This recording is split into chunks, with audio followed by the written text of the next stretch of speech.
भृत्यार्तिहं प्रणतपालभवाब्धिपोतं वन्दे महापुरुषते चरणारविन्दम्।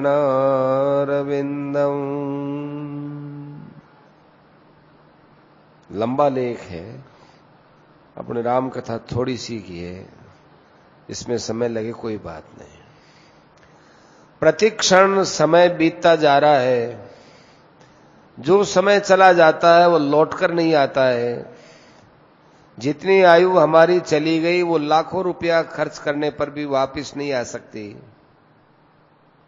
समय से तो ऐश आराम भोग और भगवान मिल सकते हैं, पर समय किसी से भी नहीं मिल सकता। मनुष्य का जन्म बार बार नहीं मिलेगा। मनुष्य जीवन का समय बहुत मूल्यवान है, इसका मूल्य आंका नहीं जा सकता है, इसलिए अमूल्य है। जिसका उपयोग ठीक से करने पर भगवान की प्राप्ति हो सकती है। ऐसे समय को किसी भी अन्य कार्य में लगावे तो उसकी पूर्ति हो ही नहीं सकती है। इसलिए भगवान की प्राप्ति के लिए ही अपने समय को लगाना चाहिए। भगवान की प्राप्ति की साधना के सिवा अपने वाणी से व्यर्थ बकवाद न करें। कानों से दूसरी बातें मत सुने। नेत्रों से अन्य किसी को न देखें, न हृदय में स्थान दें। देखो, ये सब नेत्र है, वाणी है, कान है, मुंह है, ये फाटक है। ये तो भगवान के लिए खोलना चाहिए। आप दूसरी चीजों के लिए खोलते हो। तो फाटक दो काम है, फाटक का बंद होना और फाटक को खोलना। भगवान के लिए फाटक खोल दो और दूसरे कार्यों के लिए इस फाटक को बंद कर दो। भगवान की दी हुई चीजें जैसे स्त्री है, पुत्र है, ऐश्वर्य है, धन है, शरीर है, मन है, बुद्धि है, इंद्रियां हैं, अपना जीवन है, अपना प्राण है, ये सब भगवान की प्राप्ति में लगा दें तो हमारा जीवन सफल हो जाएगा। ये दी हुई तो भगवान की है, अधिकार हमारा चलता नहीं है। उससे और अधिक भगवान की आशा, भगवान से हमको आशा करनी भी नहीं चाहिए कि जो दिया है उससे ज्यादा आशा भगवान से नहीं करनी चाहिए। और भगवान इससे ज्यादा आशा पूर्ति भी नहीं करते हैं। और हम जितनी सामग्री है उतनी से ही भगवान को प्राप्त कर सकते हैं। इससे ज्यादा भगवान भी हमसे आशा नहीं करते हैं।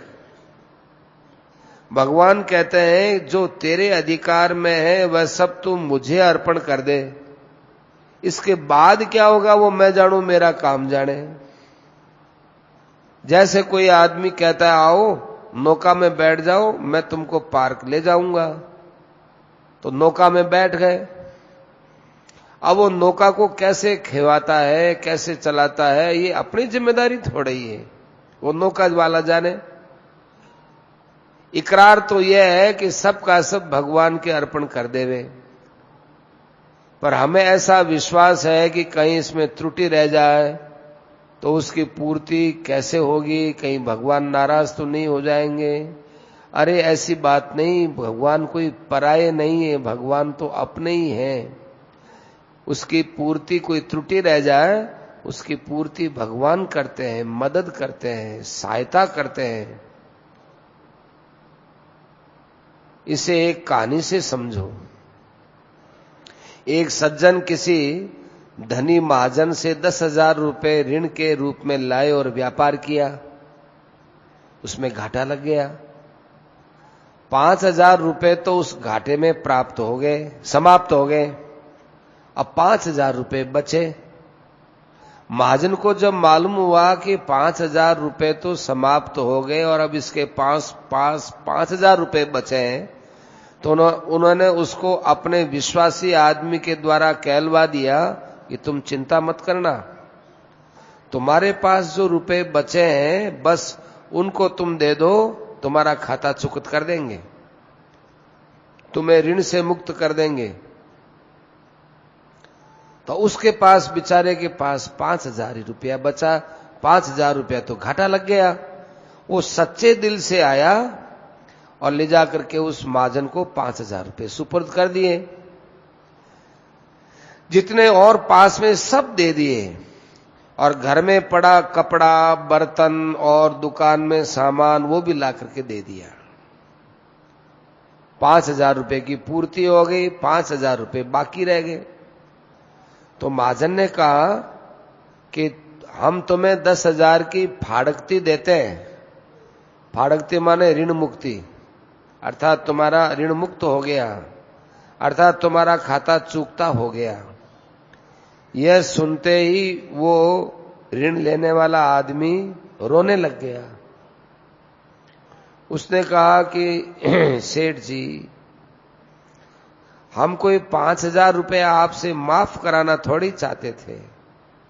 आप 5,000 रुपये की फाड़कती देवें और 5,000 रुपये जो बाकी है हमसे काम करवा लो, चुकता करवा लो।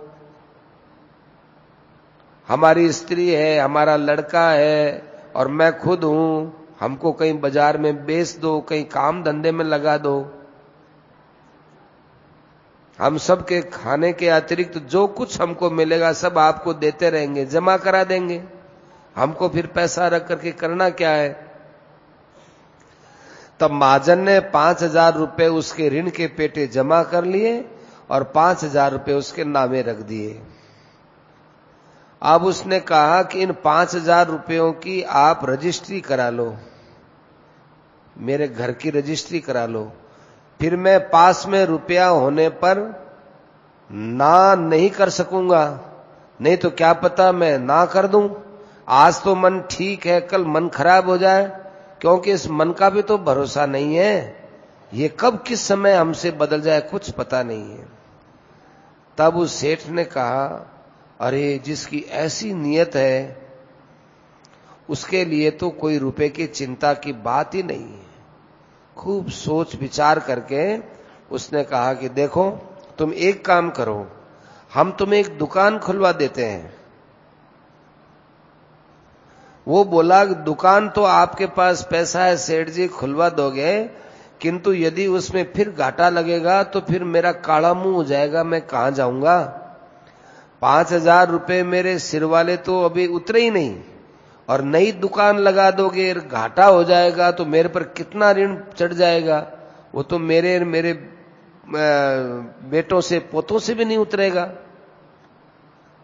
महाजन और खुश हो गया कि देखो इसकी कितनी नीयत साफ है, बेटों पोतों से भी ये मेरा ऋण ही उतरवाना चाहता है। तो महाजन ने कहा कि ऐसा करो, हम दुकान में ऐसा कर देंगे कि तुम्हारा घाटे में हिस्सा नहीं रहेगा। दुकान मेरी है, सामान मेरा है, रुपया मेरा है, हम मुनाफे में तुम्हारा चौथाई हिस्सा रख देंगे और घाटे में तुम्हारा कोई हिस्सा नहीं रहेगा। अब बोलो, घाटे मुनाफे दोनों हो तब तो देखो आधा आधा तुम्हारा आधा हमारा, लेकिन हम तो सारा पैसा हमारा ही लगवा रहे हैं, तुम्हारा लगवा ही नहीं रहे, तो घाटे में हम तुम्हारा हिस्सा रखेंगे ही नहीं। अब रहा तुम्हारी मेहनत, उस मेहनत के बदले चौथा हिस्सा तुम्हारा है, जो भी कोई नफा होगा उसमें तो, किंतु तुम्हारा केवल नफे में हिस्सा रहेगा, तो 1/4 तुम्हारा, 3/4 हमारा। तो वो बोला जैसे आपकी इच्छा। महाजन ने दुकान करवा दी और अपना एक आदमी और दे दिया कि भाई तुम इनके साथ रहो, ये बेचारा फिर कहीं घाटे में न चला जाए, पता न चले, तुम साथ में रहो, इसकी मदद करो। रोजगार होता रहा और वह स्त्री लड़का सब एक समय रोटी खाते, क्योंकि जिसके ऊपर कर्जा होता है उसको 2 समय रोटी नहीं खानी चाहिए, एक समय रोटी खाता, जिससे उसका खर्च कम रहा और जो बचा वो महाजन के पास जमा कराता रहा। इस तरह महाजन की ऋण वाली सब रकम पूरी हो गई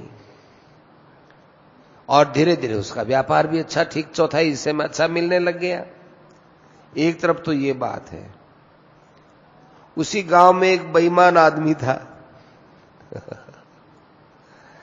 उसने भी महाजन से 10,000 रुपए ले रखे थे, उसकी नीयत थी खोटी, उसी महाजन से।